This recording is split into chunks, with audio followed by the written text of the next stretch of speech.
Welcome back. It's Dr. Jen Boney, better known as DocJenFit, Doctor of Physical Therapy, founder and creator of Gen Health, your movement platform for all aches and pains you might be having within your body. And I want to take you through some key mobility exercises. So this really yummy mobility flow that can help ease symptoms of sciatica. So that nerve pain you might be feeling, even if it's just like one-sided or if it's coming down into your butt just a little bit or all the way down your leg. I want to give you some mobility exercises that can help relieve tension and pressure around the area. Now, if you want to understand what nerve exercises would be really good to do to kind of help ease tension and how to progress in those nerve exercises, where to start, because it's not just about doing, glides and just pulling the toe back on the side that you're feeling symptoms. I highly recommend starting different. So check out that video that I did on how to progress your nerve mobility for relieving sciatica symptoms. Now, the first one we're going to do is prone breaths. Now, I am pregnant.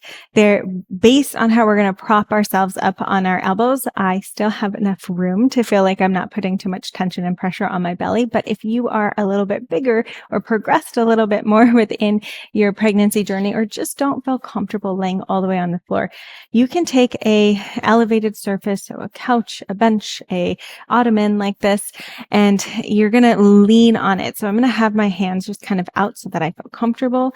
And I want you to be in a hip extension position. So we're going to extend from the upper back and just kind of relax tension until you feel your hips come forward without squeezing your glutes. We're completely relaxed and we're just going to try to melt tension forward until you feel maybe a little pressure and you're just breathing, just relaxing. Okay.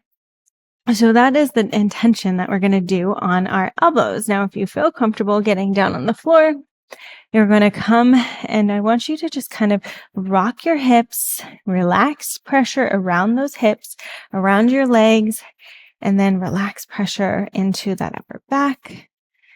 And you're going to think of taking big inhale around that low rib cage and belly area. And with each exhale, I want your low back to drop even more into the ground. Okay. So at first, this might feel like, whoa, this is a little different than anything I felt before, or a little bit more tension. You want to just, again, relax your upper body, relax your lower body, shake out your legs as you need. And we're just doing 10 slow breaths here. The intention with the breaths is just to really relax tension and pressure. We're trying to gain a little bit more mobility into that low back. We spend so much time sitting most of the time in chairs, in cars, in couches, in just so much throughout the day, right? That we hardly come back to this extended position and particularly into that low back. We are always focusing on upper back extension and all these things are great, but we want to increase the extension into our low back and into our hips, relax tension and pressure around the area.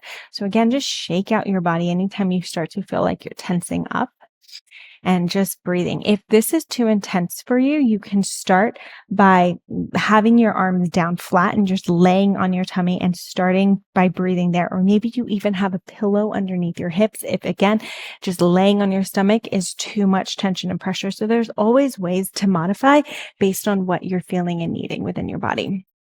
Then we're going to go on to what I call spinal waves. So a cat-cow is great, but a lot of times we just focus on one area in the upper back for a cat-cow. So the intention of spinal waves is not only to increase mobility, but to increase stability and control through your entire spine. So we're going to start low. So I want you to think of starting to tuck that tailbone under, starting to tuck under, and then once it tucks all the way under, that's where you're going to come up through your upper back, press your arms into the floor, and at the very end, tuck your chin.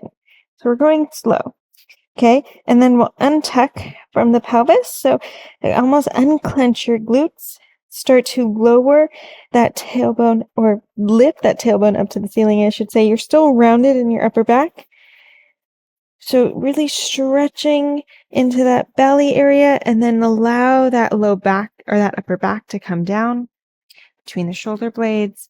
And then the head is the last thing to release. Now we'll start the opposite way and see what that feels like. So we're going to start from our chin, tuck it in, Then as I keep rounding my chin to my chest, I'm still extended in this lower back.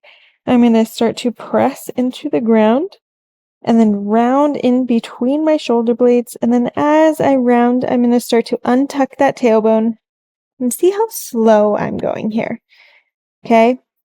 And we'll start again. Unclench those glutes. Drop into that tailbone, low back area.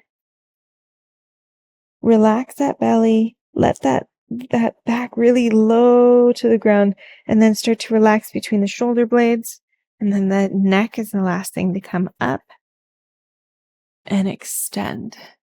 Now you get to choose what side you're going to start with, the back or the front. I'm going to start with the head. So I'm going to tuck my chin, round and push into the shoulders. Round, round, round, round, round, until I tuck into that tailbone. Max rounding, and then unclench those glutes. Open up from that tailbone. Let that belly hang down to the floor. Start to come down between the shoulder blades. That head comes up and elongates.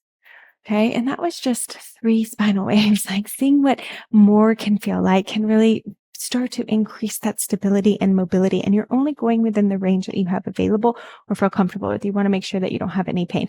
And it takes a while to get used to, but that's how slow I want you to go. So you start to improve that control and awareness to that spine. Okay, now we're going to just hover in the knees.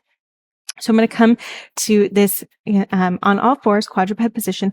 I want to push into my fingertips and push the ground away from me. So I'm going to tuck my chin and push the ground away. So already I'm starting to control into my core. Take a breath in from the rib cage. As I breathe out, I'm going to hover my knees. Okay, now I'm going to take a breath in as I push back away from the ground and try to stretch into those hips. My heels are flexed so that I'm getting some nerve mobilization as well. I'm going to push away from the ground, hover, and then come down. So again, chin tuck, hover, breathe in, chin tuck, hover, breathe out, hover those knees, control, breathe in, open up in the back, breathe out, hover, and come down. And that breath out kind of helps with that stability around the core. So breathe in, breathe out, breathe in, breathe out, and down. In, out, in,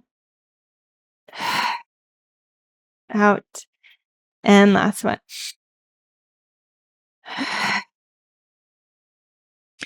Press back, getting mobility through those legs.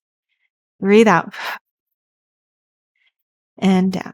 And just 5 of those, we start to engage with the core as we're opening up the back of the legs and getting that to kind of stretch through the hamstrings and the nerve at the same time. So I really love how that one kind of combines together to increase that core stability with that mobility. Okay. Then we're going to go to the last 2 exercises in standing.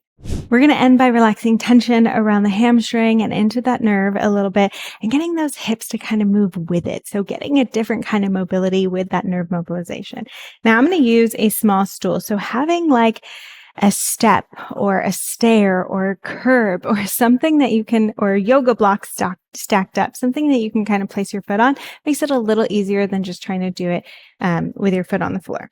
So I want to be pretty close to it, and my leg is going to be up because I can have a little bend in the knee and you're still going to get the result that you want. Okay. We just don't want to be too far and end up being unstable. So come underneath you more than you think so that you just kind of step your foot up.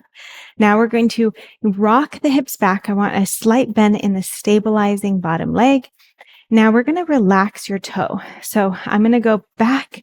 My hips go back, my tailbone comes up, and my belly button lifts. So I'm really straight here. I can have a slight bend in the knee, especially if you're hypermobile, have a slight bend in the knee and then come up. If you don't feel any symptoms and you're like, okay, I just feel a hamstring stretch, but no pain, no symptoms in my leg or into my back, you can start to lift the toe a little bit as you do it. So we're just doing 5 times. Start to lift the toe just slightly if you feel okay. The max is going to be lifting that toe all the way back because we're going to be putting a lot of tension on that sciatic nerve. If that doesn't feel okay right now, start with your foot completely relaxed. We'll try the other side. So again, tailbone comes out, little bend in the stabilizing leg, and kick those hips straight back. So I really want that belly button up over and almost extend the back more than you think, just so that we get a little bit more of a hamstring stretch. We want that pelvis to really open back by rotating that pelvis forward. Okay. And as you go, if it feels okay with a slight bend in the knee again, start to draw those toes up just slightly, only if it feels okay. And we'll do one more. And then come up. Now that we have that a little bit more open and mobilized, we're going to try to go side to side. So I'm going to shoot my hips back.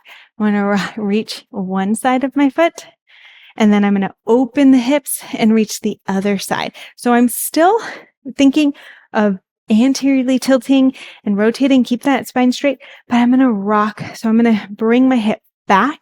The hip back, back, back. You might feel a little bit more lateral and then open. You might feel it a little bit more in medial. So into the inside of your leg. So again, out and in. Slight bend in the knees, both knees.